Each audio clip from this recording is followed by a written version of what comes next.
We're live. Hi, everyone. Hello, everyone. All right. Let me tweet out that we are live. While you're doing that, since we're on your channel, I'll just introduce myself. Hello, everyone. Chances are, if you've been following Neurali for a while, you know me. My name is Katrina. I have a channel that's just at Katrina Ames. That's where I am on Twitter and YouTube and Twitch and TikTok, all of the places. And Neurali and I used to host a podcast, and now we host this Banned Books book club because we believe everyone should have access to literature. And because we are very lucky to live in good library systems and have a little bit of excess cash to buy books sometimes, we can still access that literature that deserves to be talked about so more people can know about it, even as corrupt politicians decide that it's not for everyone or not for certain people. Yeah. I'm really glad we're doing this because A, I'm getting to books that I've always been meaning to get to and haven't. Mm-hmm. But B, because you read these books and then you realize how vital they are and that kids should be getting access to them and should be reading them in schools. And yeah, it would be nice if kids had access to them. But yeah, so today we're discussing The Bluest Eye by Toni Morrison, which has been challenged, I think, since it came out. And it's such an important book by a Black woman who did you read the author's note at the end? Was there an author's note in your edition? I'm not going to say that there wasn't one, But you didn't because I'm get to not it? sure. Yeah. I didn't No. read it. Yeah. If there was. No, because the whole discussion of the bluest eye, like of a little girl wanting to have blue eyes, came from her own life when Toni Morrison was in elementary school and some other girl was saying that she wanted blue eyes, and baby Toni Morrison's reaction was, "How dare you?" And I feel like that kind of inspired that was like the starting point of this book, and I feel like that's a conversation we see all the time about beauty standards and how Eurocentric and white they are. Oh my god. So it is so clear in this book that these little kids are taught to like hate themselves and how they look because they can't reach up to these white beauty standards. Uh, Even as pretty much everyone around them that they interact with is also Black. They're all still compared to people that weren't really a part of their community, that they don't interact with every day, and that they don't have a reason to compare themselves to them. Yeah. That's so true, but it's also all of the media mentioned is white. Mm-hmm. Like they talk so much about movies. Oh yeah. And they also talk about like that's how their parents got the idea of like beauty was from that. And they mentioned like having this stupid Shirley Temple cup. Yeah. Which I don't know. I also not a fan of Shirley Temple. I just think that child actors deserved better and that she was abused. But that's not why. Yeah. If you know who Alison Stoner is, Alison Stoner was a child actor when we were children and now talks a lot about the abuse endured. But yeah, Shirley Temple. Yeah. There's Shirley Temple, there's Greta Garbo, there are just all of these old Hollywood names that I still recognize today, despite not being a big watcher of old Hollywood. Because that is the epitome of beauty, even today, is Kim Kardashian wearing the Marilyn Monroe dress. It's like that culture is still so entrenched in everything that I just found that fascinating. And it's like they may live in a fully Black community, pretty much. They barely interact with white people, except, well, they do interact with white people, but we don't see it. There are no point of view characters that are white. And it's still so entrenched because they're called, like, what's beautiful is Greta Garbo. What's beautiful are these Hollywood icons that are white. Yeah.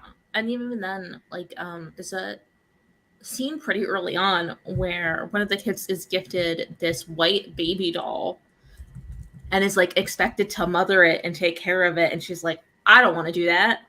I'm a child. Don't make me a parent of this inanimate object. But she also then starts to, like, because she doesn't want to do that, she just deconstructs the doll to try to figure out, why does everyone say this thing is beautiful?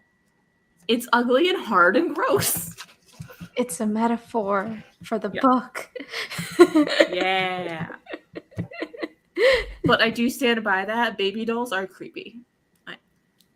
I don't remember. I really liked Barbie dolls. I don't know if I liked baby dolls or not. I still like Barbie dolls, which is its own can of worms.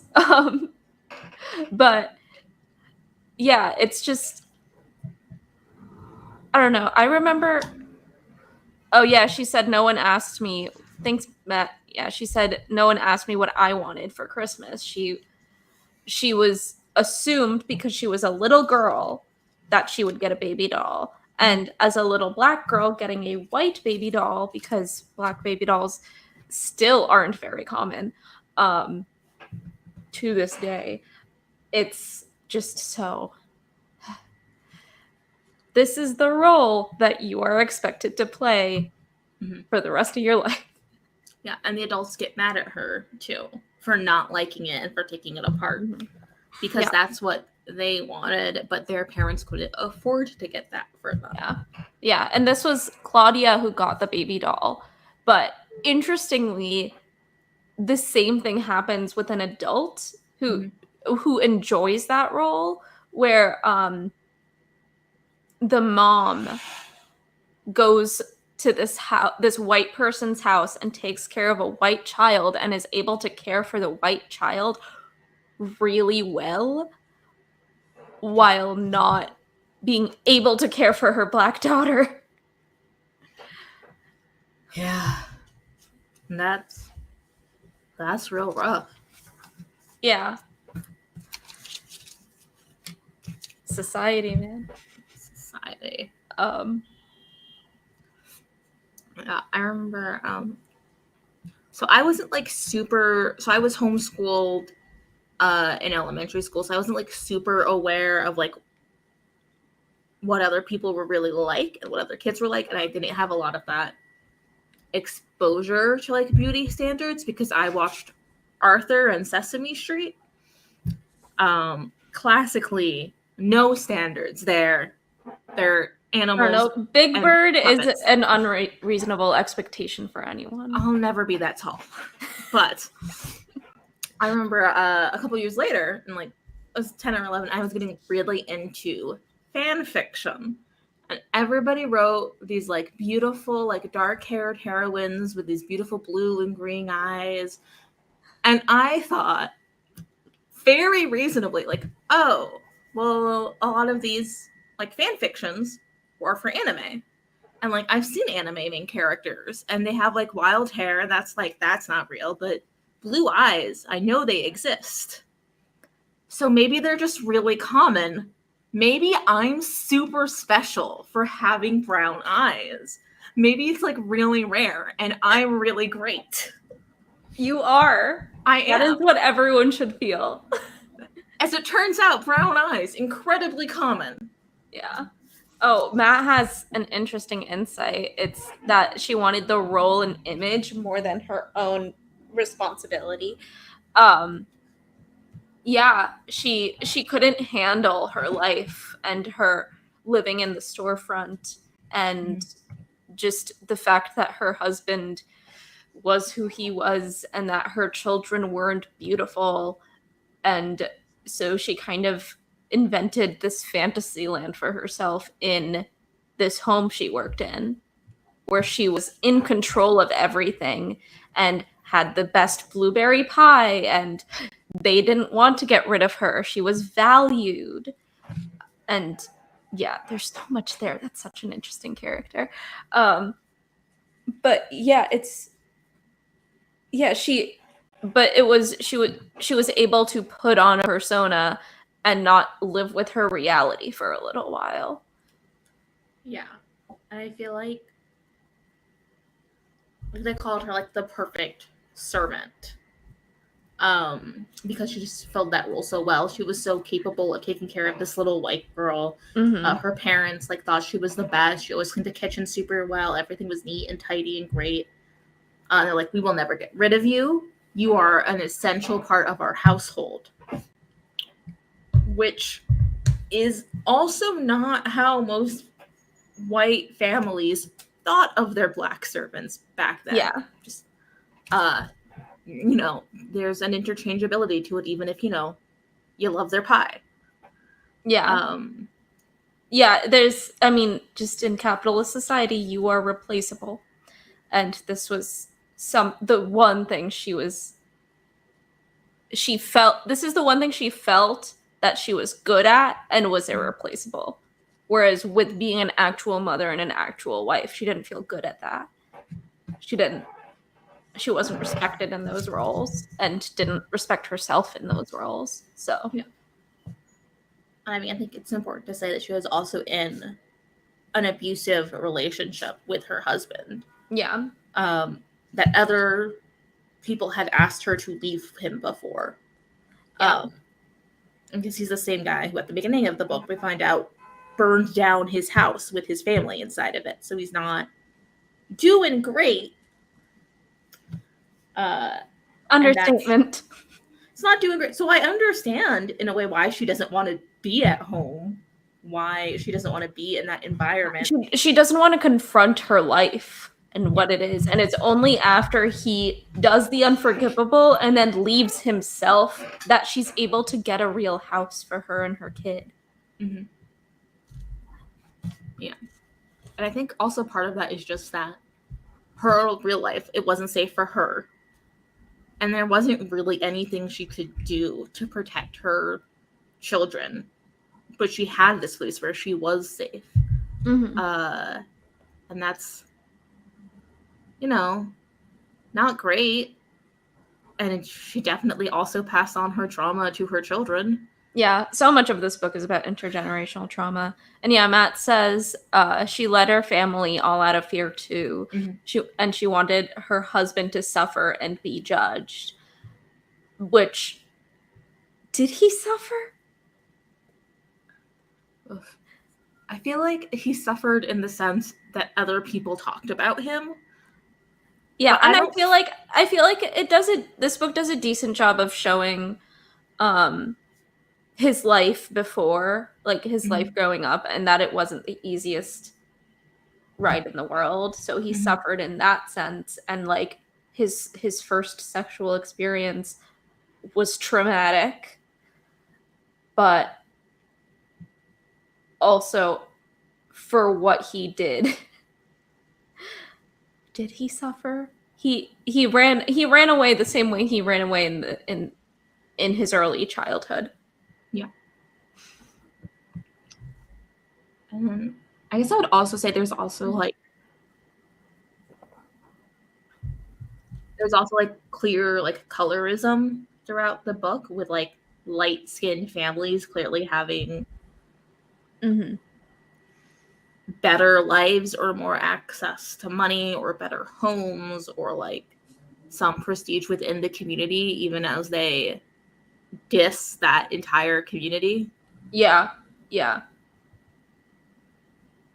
The mother of that boy who lived at the playground. I don't know. Yeah, the cat person.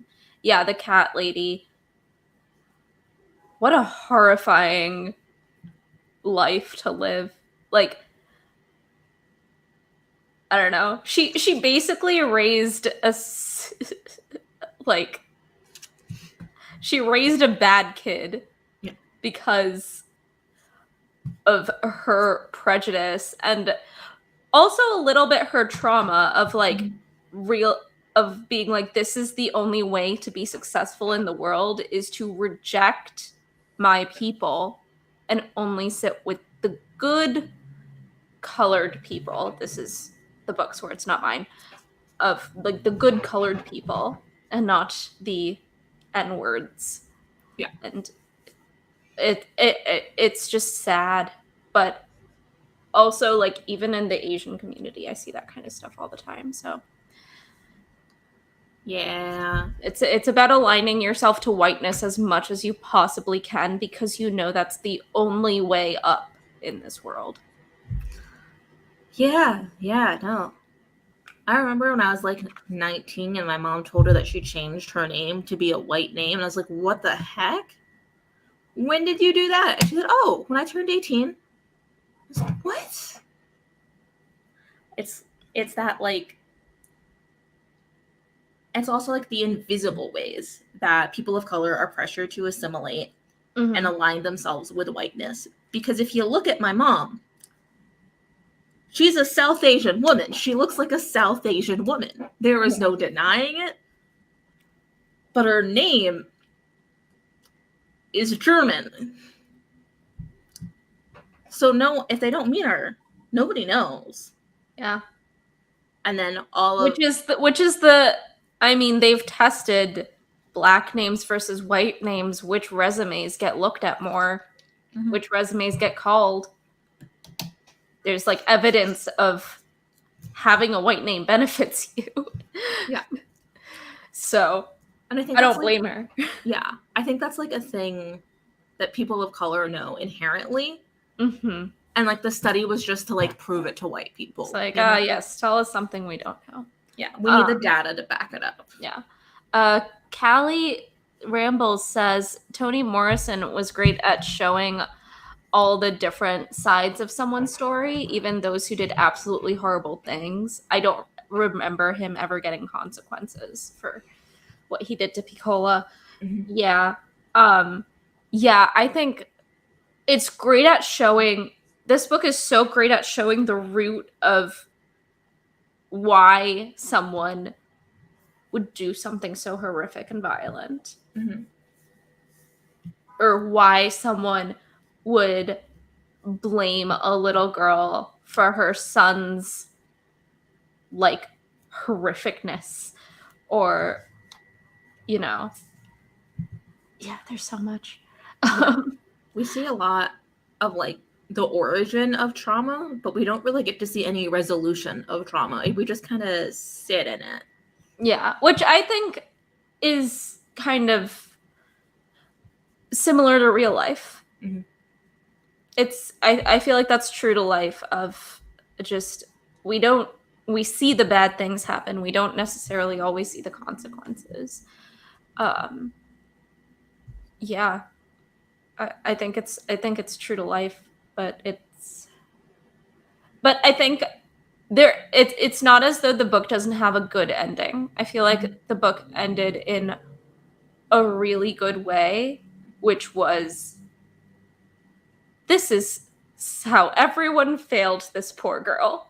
And at the end, even the friends who stuck by her the whole time weren't able to help her because this was so far beyond what they could help with.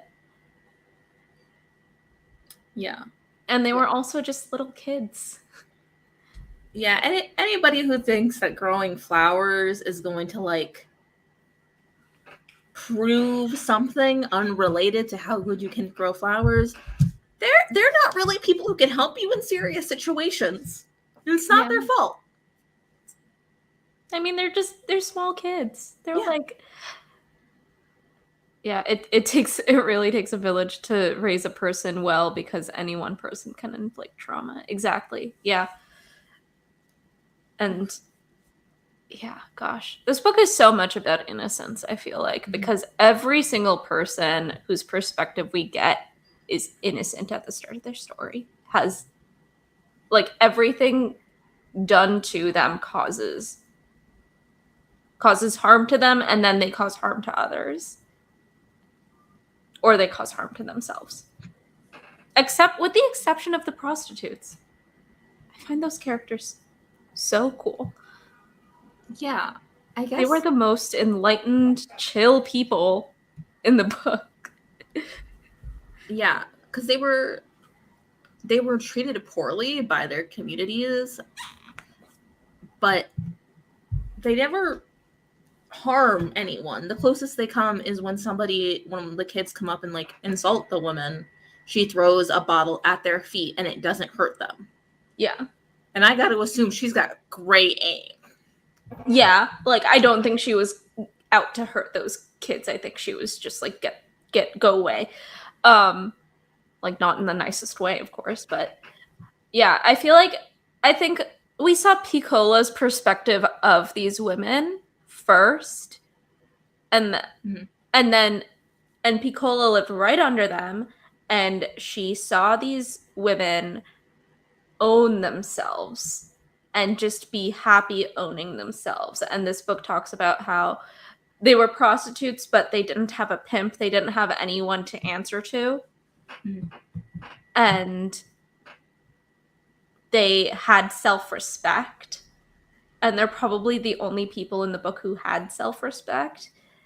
And like they're the only ones that kind of saw Piccola as just like a little girl who needed some guidance.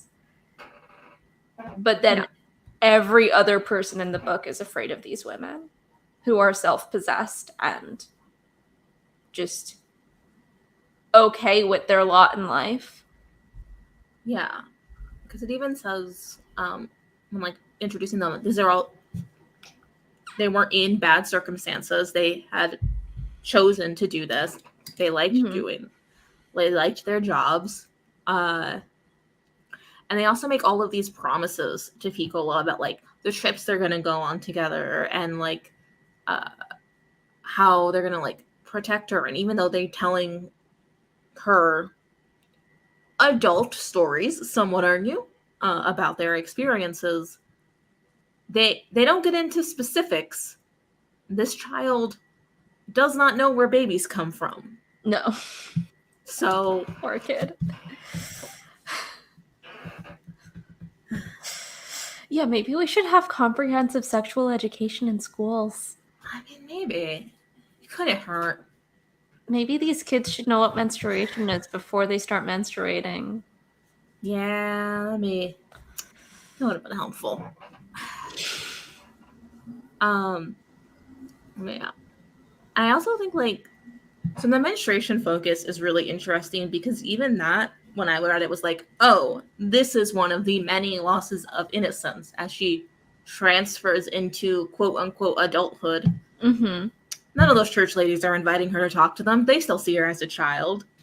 But yeah, it's very clear, like, oh, is mentioned, oh, she can have a baby now. And I'm like, oh, something bad's going to happen to this kid. Yeah. It was you can have a baby now. Like, menstruation proves that you can have a baby now. And then it was, how do you have a baby? Well, someone has to love you. And that's not what happened. That is the saddest thing in the world. But also the conversation at the very end between Claudia and Piccola was like, yeah, the kids knew more what to do than the adult present. I mean, yeah, that was wild. It was also so funny to read that scene of the kids trying to figure out what to do with this blood. Because it was like, what do? We don't have stuff. Let's go to the bushes and not the bathroom. It's such a kid way of thinking, of just like panic, and also we can't get caught because we don't know what's going on. Yeah, they didn't feel safe enough to like tell the adult that was around them. Mm-hmm. But I want to say they handled it pretty well. They handled it pretty well. Yeah. They cleaned up the blood, first of all, important, and got something to hold that blood. Yeah. That's all you need. That's all you really need. And a change of clothes is nice if Yeah. you bled all over your dress. It's really that kid who tattled on them that I'm mad about. Yeah, that kid was like, that kid, and then the mom for not just like asking what happened before starting to abuse her child. You just immediately got to switch like, out. Yeah, yeah. Which there's so much just casual child abuse in this book. That's just depressing. Yeah. They definitely knew the practical things. But what was I saying? Oh yeah, the ending with Claudia and Piccola talking about like when Claudia's just like constantly nudging Piccola to talk about her assault, which is just not a great thing to do. But it's mentioned at the very end that it happened multiple times. And Piccola let it happen. And I am just going in my head when I'm reading that, oh, she thinks that's what love is. Yeah. So she's letting this happen. But it's just sad. Yeah. And I think, all right, I'm going to bring Shirley Temple back into this as we talk about child abuse. Bring it back. So we see all these like black kids get abused very publicly. Outside, they're being beaten. Everybody knows that this little like 12 or 13-year-old got raped by her dad. Everything bad is happening. But Shirley Temple is seen as this paragon of innocence that can do no wrong. Nothing bad has ever happened to her. Nothing bad will ever happen to her. And now we know, because of several decades of knowledge, that she was also getting beaten, but still held the idea of innocence and how, like... Yeah. What she represented was not her reality. It was not. Yeah. But I don't think for a second that anybody would have ever dared to publicly hit Shirley Temple the way that they did these black kids. No. Yeah, I mean, it's also just like when the blueberry pie falls down, the black kid is hit and while she's crying, and the white kid is comforted while she's crying. Yeah, because I mean that's a blueberry pie fresh out of the oven. That's like 300 degrees, liquid. Yeah. It's gonna hurt. It's like easily a first-degree burn, if not second. Yeah, that's like a child endangerment in like even like a step above the casual abuse you see. But yeah. And then that kid just has to walk home. Yep. And it's also just so interesting that like the reason why everyone is there at that time is because these little girls wanted whiskey to fix a sexual assault. Yeah. And I will say, in that case, the girl that got assaulted, I think it was Frida. Yeah, it was Frida. What she did was immediately run to her parents, breaking all of the rules about what she could do. Because she knew something bad was happening. Yeah. And she was able to escape. Yeah, there was still that level of trust. There was still the level of care with Frida and Claudia's parents that like we are being provided for by these parents. We are getting something from our parents. We are getting what we need from our parents. We are being abused as well, but we are getting what we need from our parents. I have trust in my parents that if something is wrong, they will do something about it. And they did something about it. They knew they could get help. And I will say, I don't want to say like it's a different time, so it didn't matter. Yeah. But I don't think the abuse that they experienced in that household was significantly worse than what like the standards were for that time. Yeah. Just the corporal punishment was part and parcel of the time. The 40s, what can we say? Yeah. That's why our parents are messed up and our grandparents. Mm-hmm. That's a fun time. But we also see that like these parents were also trusted to like take in other children. Like they're essentially acted like as foster parents, typical of when her house burned down. So we know that even though we know like, hey, this was kind of messed up, like this was bad and harmful for the children, at the time we know that they were trusted adults that knew things and were capable of taking care of and caring for their kids. Yeah. And it's like the mom may be annoyed that this kid that's staying with her drank 3 glasses of milk or whatever, but she's still going to take care of the child and provide for the child. Like, it's the difference between someone grumpy and someone mean, you know? Yeah. Also, I will say it was like 3 quarts, which was most of a gallon of milk. I'd also be concerned. Like, I'd be like, you can just put water in the mug if you really want it.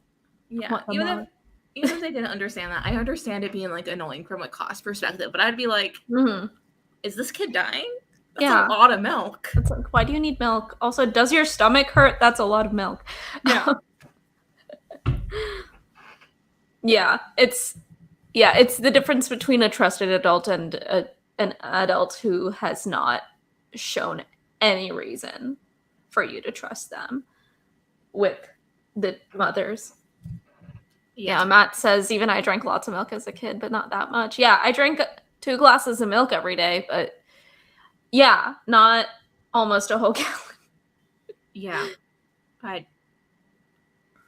I understand why they were concerned and angry, but because that's a lot of milk. That's too much milk. They didn't even have a food pyramid yet. What was she doing? Yeah. They didn't even have the Got Milk campaign yet. Right? For all of the extra government dairy. Yeah. Oh, Matt, Matt's asking, what did you think of the popular girl that almost became a good friend? I found her such an interesting character because I feel like I experienced that kind of person growing up who is like the richer girl who was nice until she wasn't. And that was a little Marine girl that offered to buy ice cream for one person, but not everybody.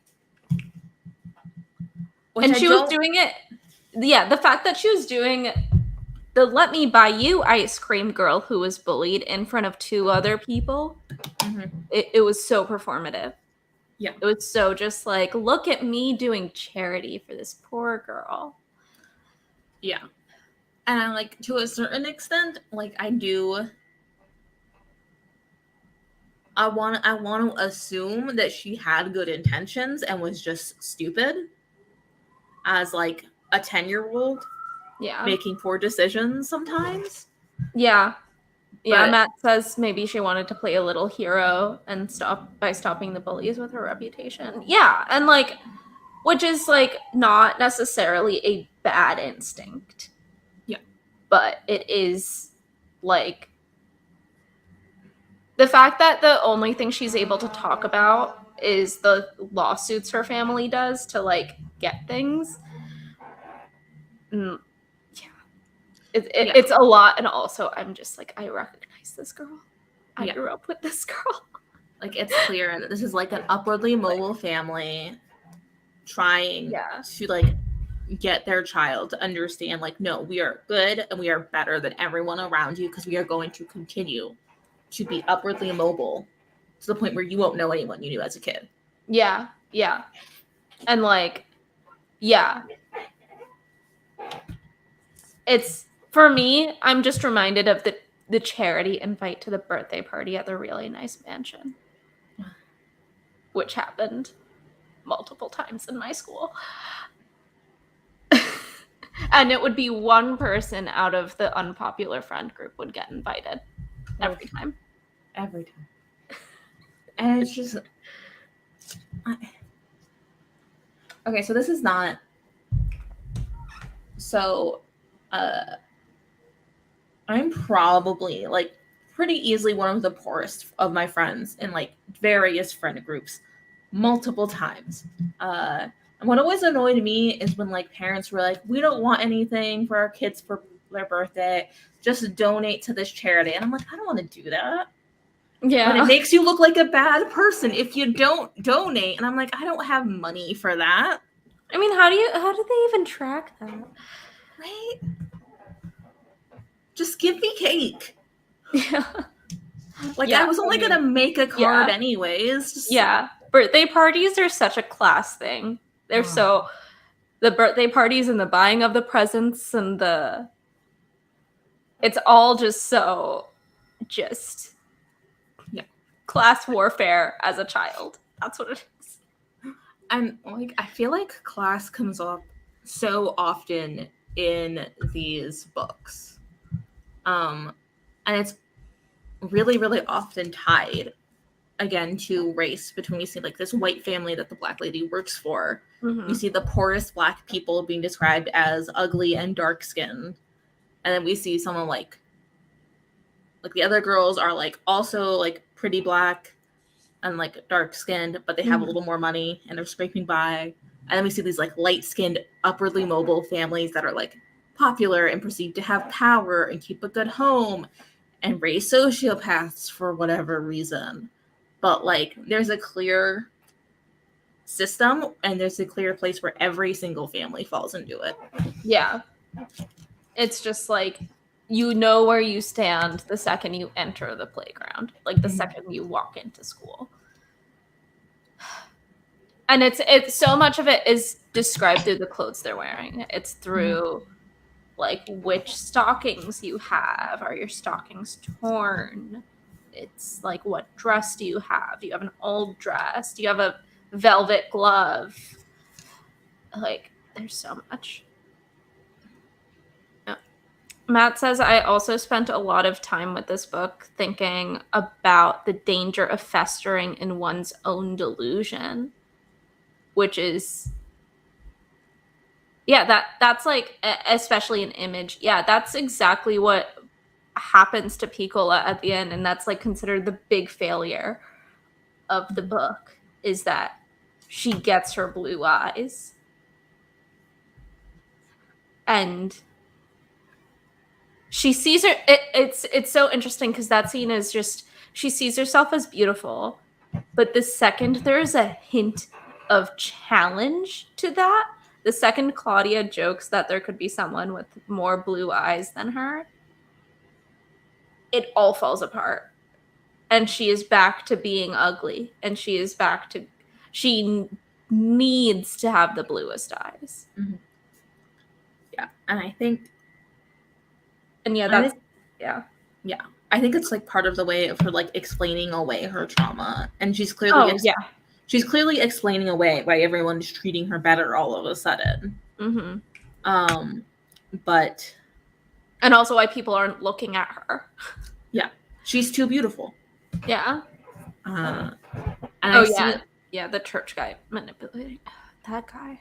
There's so much to unpack with that one person who, like, isn't seen until the end and then is like...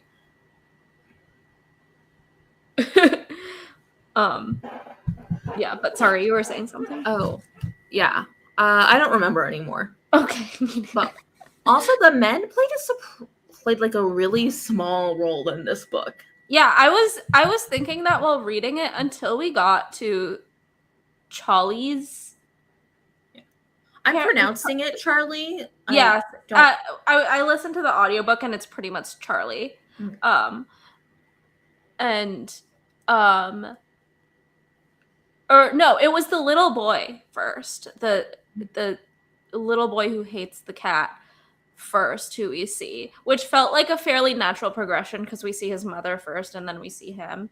Mm-hmm. But it was before that I was like I was like, wow, there are no men in this book. Wow. I'm really enjoying this. Which, like, I think when the men came into play, it was super necessary. But like Mhm. we saw the sex workers and we saw the mothers and we saw these children, these little girls, before we saw a male perspective, and then all of a sudden you're like blasted with toxic masculinity in addition to the like race conflict and class conflict and colorism that was like already in the book. Yeah. And we see like a lot of like even nice depictions of girlhood, even as these kids are like being steered towards. You can be like a wife and a mother, you can work for a white family, or you can be a prostitute. 3 options, those are it. And you might have to do 2 at the same time, but you don't want to. I think like that's like a really like a good way to show that like there are limited options for girls, and I think they understand that inherently, even though nobody really tells them. Yeah. But we also see that like how that plays out when the men show up. They're incredibly passive unless they are committing violence. Yeah. They're also helpless to their circumstances. Yeah. To an extent. I mean, I feel like it's learned helplessness. Mm-hmm. Like, or it's an intentional helplessness where the church guy who is a pedophile was like, this is my best option for, it's like continuously justifying his like awfulness. Mm-hmm. And going like, I can't help my awfulness, it's the least awful thing. Is it doing nothing's always an option? Just like not engaging with that. Oh my god. Like, yeah, I feel like that was the most horrifying part for me to read, was that guy's perspective, because it was just like with Charlie, it was like a moment of weakness. It wasn't a continuous intentional bad thing. Like, it's like the crime of passion versus the intentional crime thing. Right. That was so like, it was like, okay, with Charlie, I can like see where the trauma came from and see what happened. And yeah, Matt says he thought himself above God too. That was just wild.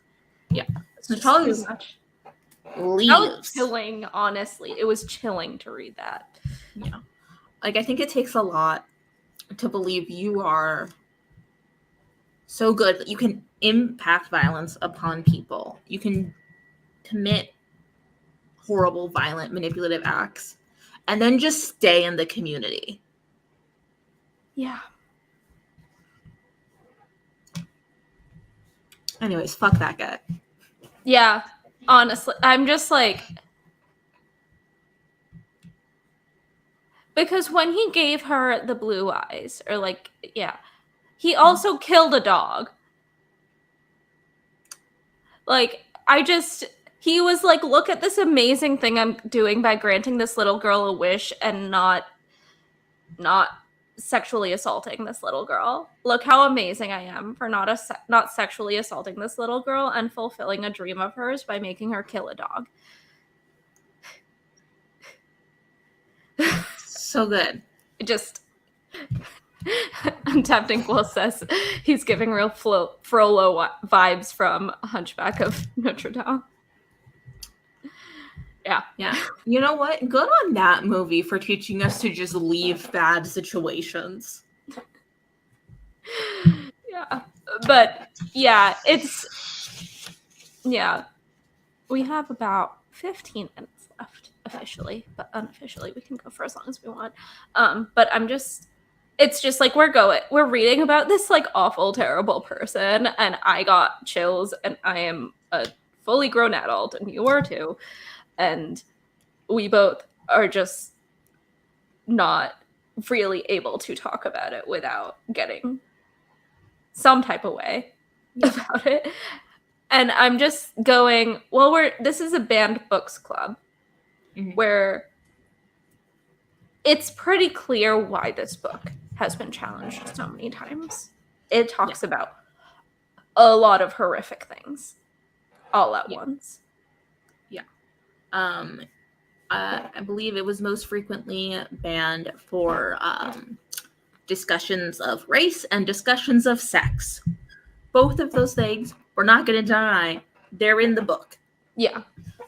I do think it's interesting that it's challenged for discussions of race, because I feel like the sex discussions, you have a far more valid claim to challenge the book for the amount of sexual, or like there's so much sex in the book, and the stuff about race is so tame in comparison, in my opinion. It's like we see one instance of white people being actively aggressive to Black people. Yeah. But I think, and that's during a sexual thing. It's during a sex thing. Yeah. But I think, like, I do understand it in some ways. Yeah. Why it would be banned for race, because this would force white kids to learn about Black communities, and we can't let them do that. That's going to ruin their innocence. What would Ginger Rogers or Shirley Temple say if they had to meet these Black kids and these poor kids in the industrial Midwest? Yeah. Yeah, Shirley Temple, so sorry that you're already being abused, so you'd just be like, yeah. I think it's like, so, I mean, there's so much coded language with the current, like, anti-queer bans and anti-trans bans and anti-everything bans that is about, we want our children to be safe. These queers are grooming kids, and then here's this book. Meanwhile, the Republicans want child brides. But here's this book that's like, incest is bad. Here is a depiction of incest. Here is a depiction of rape within family. It is bad. And I'm just like, well, you're telling on yourselves if you don't want kids to learn that it's bad. Yeah.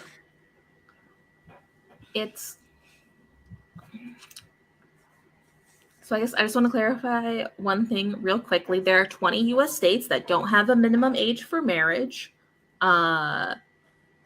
If you get a judicial or parental waiver, still gross though, still gross. But yeah, we're seeing these politicians, these like school board members, and these honestly astroturfed campaign funded by the Koch brothers, because what isn't funded by the Koch brothers? Sorry, I know I'm getting very political. Democrat stuff, because we can't get anything done. Yeah. Any left-wing stuff definitely isn't funded by the Koch brothers, because nothing gets done.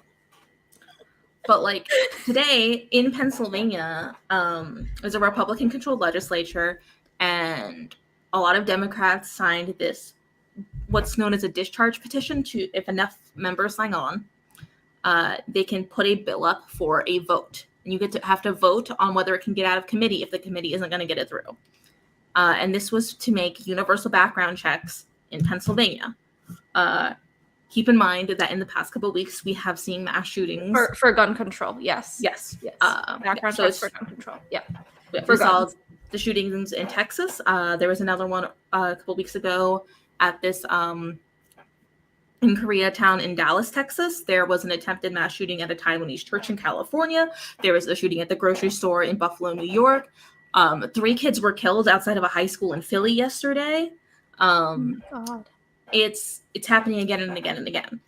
And it failed. They didn't get it through.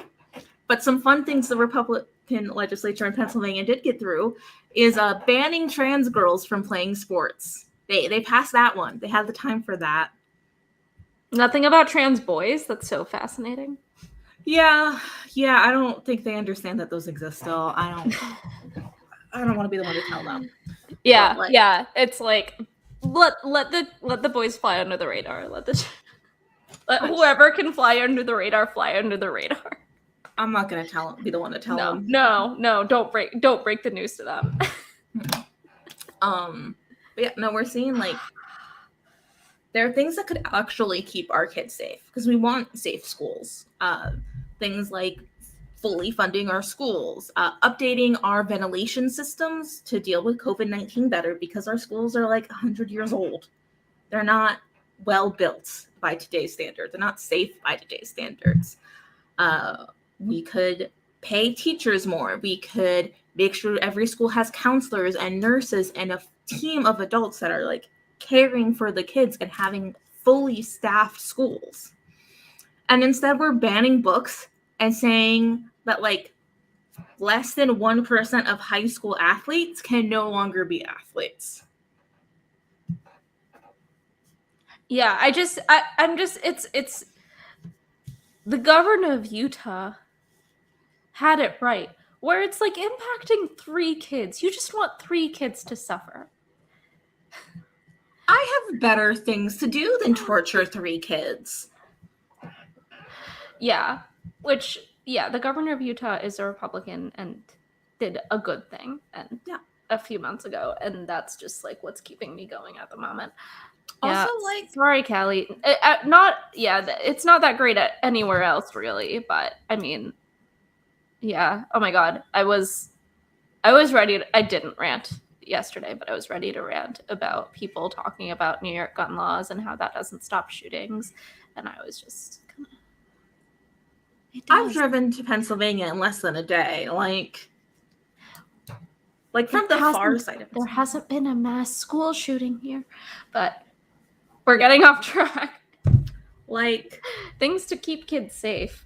And like banning books talking about things that kids endure. Because there are still kids who unfortunately get sexually assaulted by the adults in their lives. So many. And it all goes unsaid because they don't know that it's wrong. Or if they do know that it's wrong, they don't realize that there are adults they can trust that they can go to. Yeah.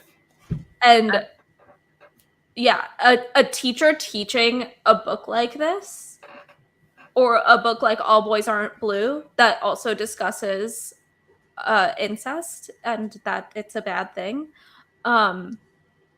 could be the point at which that kid is like, oh, I can go to this teacher. I can talk about this. I can get past this. I can get away from this awful thing.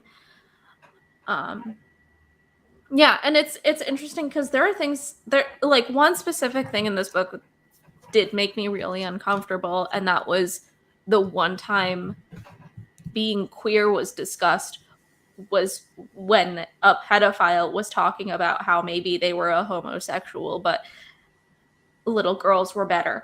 That's its own. Which, I had an issue with that, but I still think this book deserves to be taught. I think there's so much important stuff in it. Yeah. And it's also like the bad person has a bad take on homosexuality. Shocking. Yeah. Yeah. And this book was also published in 1970. So I even understand like not wanting to teach this book and to teach something like All Boys Aren't Blue instead that is much more recent, much more connected to what kids are experiencing today, even though like the youth they're talking about was 20 years ago. Mm-hmm. George M. Johnson is a little bit old now. I'm sorry to say it. But like, I get it. I did not want to teach historical fiction written 50 years ago, but I still think it should be accessible to students that want it. And should... Yeah. I mean, the fact that places like Barnes, like an individual corporation like Barnes and Noble is being challenged for having like gay books is ridiculous. Right. Just the idea of children having access to material that would change their worldview is, I don't know. I'm just getting myself upset right now. But we have every right to be upset, honestly, because these are such important things, and they're yeah. Were you taught Toni Morrison in school? I don't believe so. I don't think I ever picked up any of Toni Morrison in school. I think maybe there was a poem once. Okay. Yeah, I read Song of Solomon in high school. I was in honors English at the time. Yeah, it was like English 3 honors or something. It wasn't the AP class yet. And it was a hard book for me to read at the time because Toni Morrison has a way of writing that is very fluid, very atmospheric. She jumps between different perspectives really easily. But that made it even more important to read because we needed to learn how that worked in order to read things. It's part of the artistry. It's part of the importance of the books. Yeah. I would say 2 things. This is the only book by Toni Morrison I've ever read. I would say Toni Morrison falls into like postmodernism and that idea of being really fluid and languid and kind of jumping rapidly. Yeah. I mean, she wrote this in the 60s, so that was very like on. I don't want to say on trend, but like that was. It's representative of the moment. Yeah. And I hate postmodernism. I really do. I think it's awful and painful to read, but this wasn't. So good for her. Yeah. Listening to the audiobook, it was so easy. I was on like also she read her own audiobook, which was just beautiful. It felt everything felt so natural. And I'm just kind of in awe of how she writes. Whereas like with All Boys Aren't Blue, it's a very like this is what happened, and then this happened, and then this happened. And here are the parts of my life, which I also think is important. And I think that kind of book is more accessible if you're not teaching a book, if you're just giving a queer kid a book that relates to them. Whereas this book, I feel like needs to be taught a little bit for high school. Yeah, I think if you were going to teach it, that it does need to be like actually taught. It can't. That would be helpful. I mean, maybe there's some like weird little 10th grader who loves postmodernism. Couldn't be me, but maybe they're out there. And also like that difference also comes from the fact that, first of all, I want to say I think George M. Johnson would be so happy to hear himself being compared to Toni Morrison right now.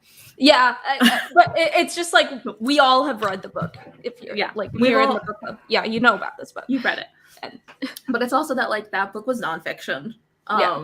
So it's much easier to tell it in, even if it's not perfectly linear, a very linear way.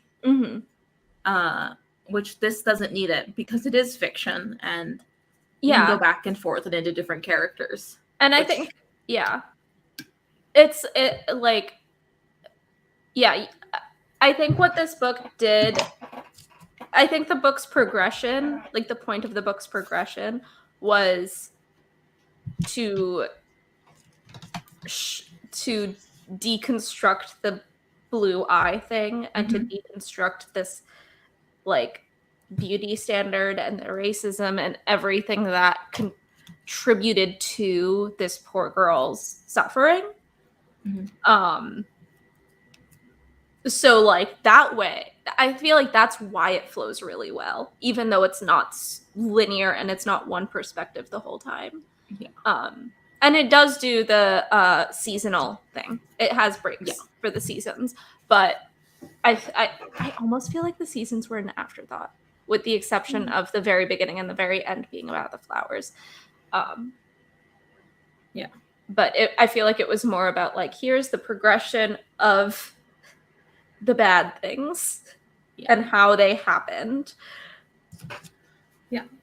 I really like the last comment we got from Callie, that more relatable and up-to-date books in schools are essential, and that kids can get things out of older books, but it would help them relate and understand to books that may correlate to their everyday lives. Yeah, it's a mixture of old and new.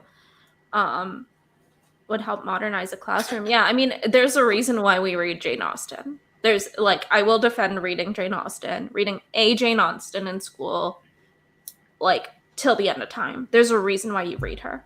Yeah, But I'm pro the shortest book. So, in general. So Lady Susan. Yeah, if you're gonna assign a book, it better be short. Yeah. I mean, I was such a reader in school that in college, I had that problem because I was an English major and had to finish a book a week for every class and just didn't. I'm so mad at them. It was just too much. But I think what we did in high school was every week you had to read a few chapters at a time. Mm-hmm. So like, we read All the King's Men in high school for my AP Lit class in senior year of high school, which is a thick book. It's like that thick. But we took it week to week, and it took us like 3 or 4 months to get through, but it was such a valuable experience. So I'm not always like the shortest book, but make it the easiest possible experience for the kids. Yeah. Make sure they're able to do a manageable workload. Like, make sure it's manageable. Yeah. I'm pro teaching Pride and Prejudice alongside the Lizzie Bennet Diaries. Which is, I mean, that's how I learned it. I had to read Pride and Prejudice for summer reading, but that's when the Lizzie Bennet Diaries is on, which was just so perfect.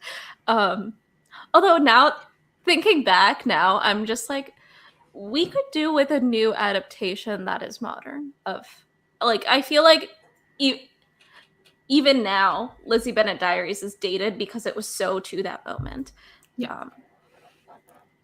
Matt says reading diversely and making sure you can digest the book gradually together. Yeah, it's about pace. But yeah, what a time. Yeah. I think that's also like one of the great things we're doing with this book club. Is that, we've pulled older books like this, but we've also, like, next month we're reading Melissa's Story by Alex Gino. It's formerly titled George, so you might be able to find it under that as well if you're going through your library system. In the description, there's a link to our bookshop.org page, and you can find all the books we've read and will be reading. So it's called George on bookshop.org. I think that's still the name in every system is George, but it's called Melissa's Story. It was a great book. I read it when it first came out, but I haven't read it since then, so I'm really excited. Yeah. But that's published like 2014, 2015. All Boys Aren't Blue was published in 2020. I read it as a pandemic book. But this was published in 1970. Mouse was published in like the late 70s, early 80s, and throughout there. So even though as we pull like from diverse experiences of reading like Black books, of queer books, of we'll be reading some Asian books later in the year as well, we're also very specifically pulling older and newer books, and we're trying to really get like a good set. Yeah. And it's also, all of these books are being actively challenged. Yeah. And so, yeah, which is why I don't think you're going to see a straight white male book. Like a Christian, heterosexual, white male. I thought of one. What? Fahrenheit 451. It's very Christian. It's very straight. It's incredibly white and male. We don't have to read it, but it's up there. Yeah, I remember reading that in an afternoon and being like, this is nice, next. Yeah. It's also very short. It's so short. But it's also not what's like being challenged a lot now. Yeah, it's historically been challenged because it's literally about banning books. Right. Authoritarianism is bad, but not everyone agrees, particularly authoritarians. Yeah. But, like, in my opinion, Ray Bradbury has better writing. Like, I feel like his short stories are incredible. I do like them.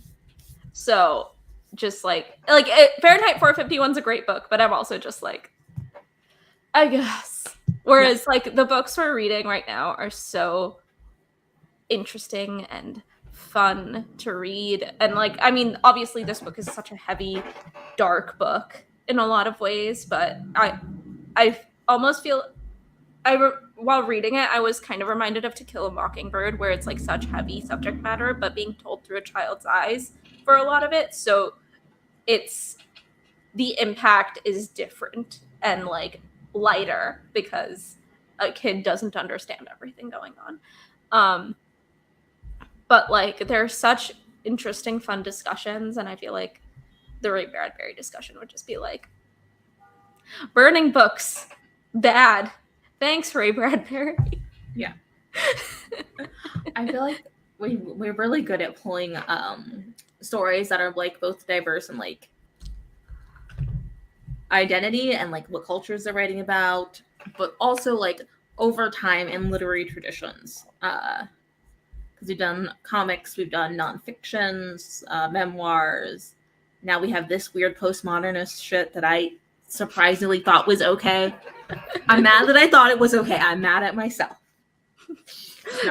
Your brand is being challenged. I know. I was so good at not challenging that. Yeah, I'm sorry for the Fahrenheit 451 slander comment section. It's a great book. I'm just like, right. It's the obvious one. Yeah, but like also, I'm glad next month we're reading like a lighter story. Yeah, it's especially because Melissa's story is written for children. It's a children's book. All Boys Aren't Blue was a book written for teens, and Melissa's story is written for I think it's graders? 8 to 12. Yeah. So we look forward to that, everyone. It's such a cute book, and I mean, if you want to really go for the thing, also read Charlotte's Web by Evie White alongside of it. Yes. I was unfamiliar, so I'm just going to talk a little bit about next month's book, and then I guess we can wrap up. Mm-hmm. But Melissa's story is about a little trans girl who wants to play Charlotte in her school's production of Charlotte's Web. But for some reason, everyone around her thinks she is a boy because she hasn't come out yet or told anyone. But she still wants to play Charlotte. And that's the conundrum. That's the problem right there. It's like, how do I get people to understand that I'm a girl and I want to play Charlotte? Yeah. Why is society not just getting it? What's the disconnect here? What is wrong with all of these adults who clearly do not understand?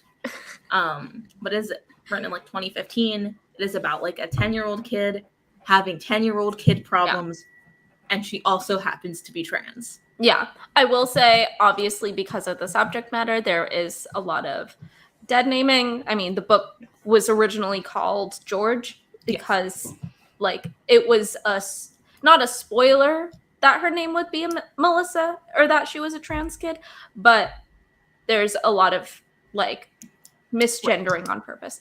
And I think this she's not out yet. Yeah, she's not out, and she's trying to come out, and that's the story. So just like keep in mind that it is going to contain that, and it's going to contain people not getting it and people not being perfect allies, because no one's a perfect ally. Yeah. But it'll also contain people trying real hard. And that's nice. And that's the most important bit, I think. But thank you all so much for joining us for this book club discussion. Yeah, thank you. Also, next month is Pride Month, and we're reading a trans story, which is just excellent. Yeah. What an exciting time. Mm-hmm. But yeah, I think that's all I've got for The Bluest Eye and for our upcoming exciting reading. Yeah. Thank you all so much for joining. You can also join the discussion over on Discord. There's a link in the description to that. We're not talking much on there, but we can talk more. I feel like with Melissa's story, I want to get the conversation going in the chat, because I've read it before, but that was now like 8 years ago, 7 years ago. So I'm excited to get back to it. And yeah, I'm just very excited. This was such a great discussion. Thank you, Katrina, for coming on this channel. Next month we'll be on Katrina's channel. Their link should also be in the description if you're not subscribed to Katrina. I don't know what you're doing. I think everyone here is. Yeah. So we'll see you next month. We'll announce the dates and everything closer to when we're discussing, but it'll be at the end of the month, the last week of the month. And yeah, thank you all so much for joining. We'll see you everywhere else. Okay. Bye, friends. Bye.